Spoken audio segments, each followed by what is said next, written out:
सरदार वल्लभ भाई पटेल की जयंती समारोह में उपस्थित हमारे सभी बंधुगण, ऐसे हम लोग पटेल कर्मी निर्धारण अभियान के तहत पटना राजधानी में एवं विभिन्न जिलों में बहुत कार्यक्रम किए हैं, लेकिन आज के इस कार्यक्रम में मुझे कुछ नया अनुभूति हो रहा है, जिसको मैं आप लोगों को कुछ रखना चाहता हूँ।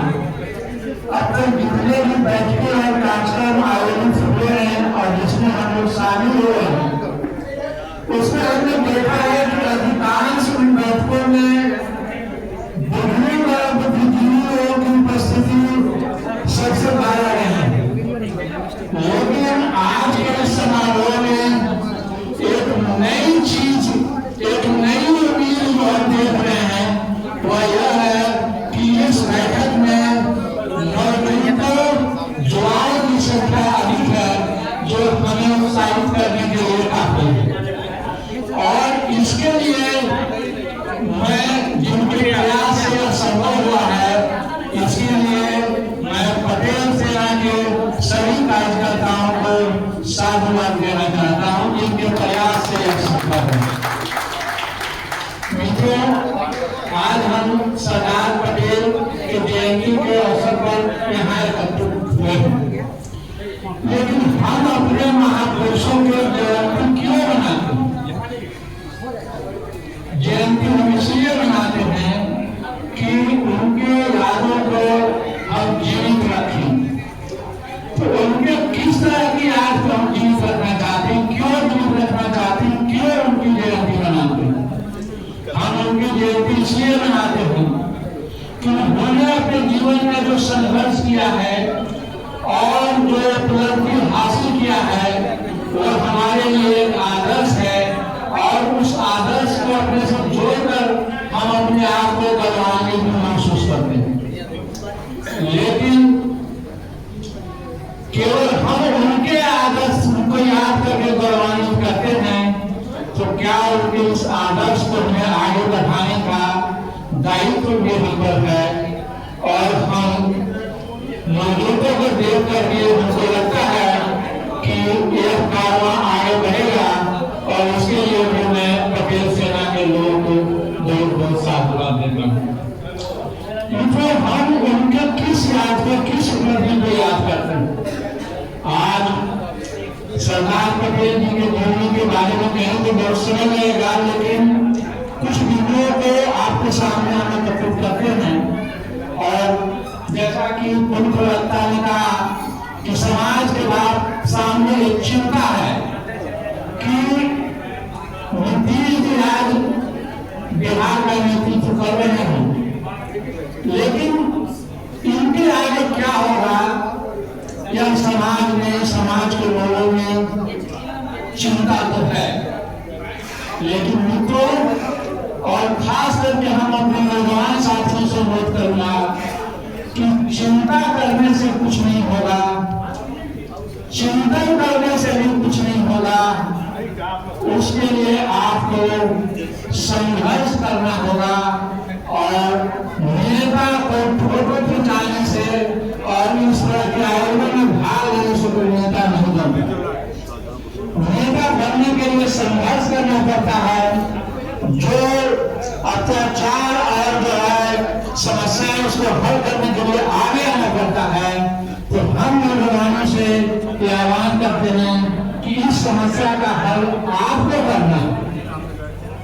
आपको चाणक्य बहुत मिल जाएंगे, लेकिन चंद्रगुप्त आपको बनना पड़ेगा।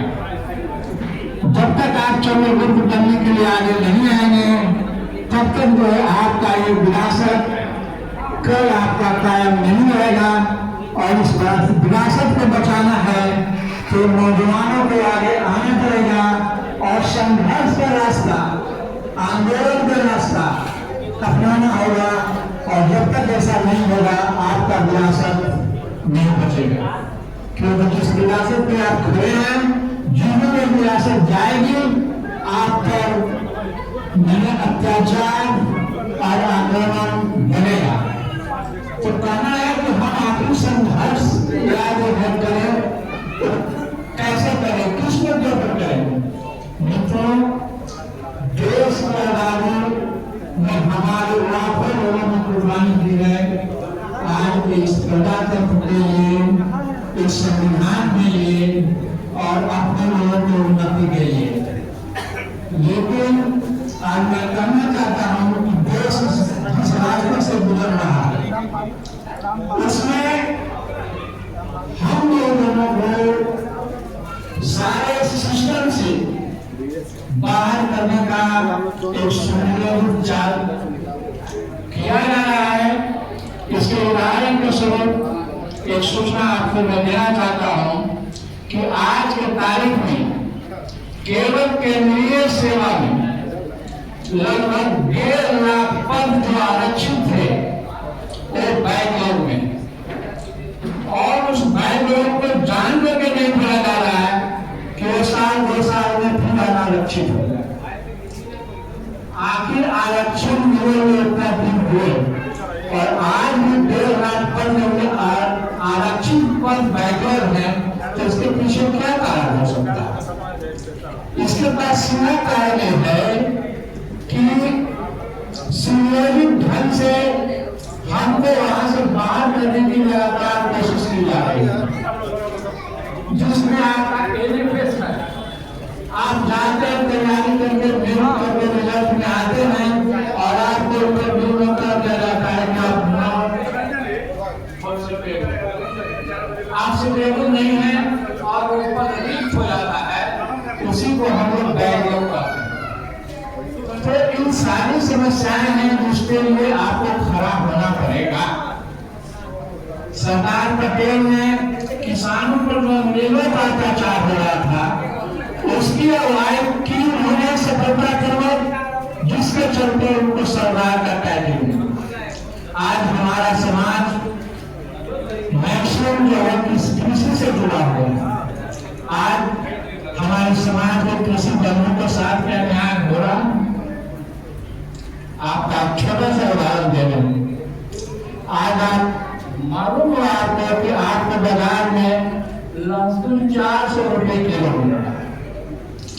अपने जीवन में कभी 400 रुपए किलो लहसुन आप लोगों ने खरीदा, लेकिन आप 400 रुपए किलो लहसुन बिक रहा है, तो इसके पीछे कारण क्या है यह आपको मालूम?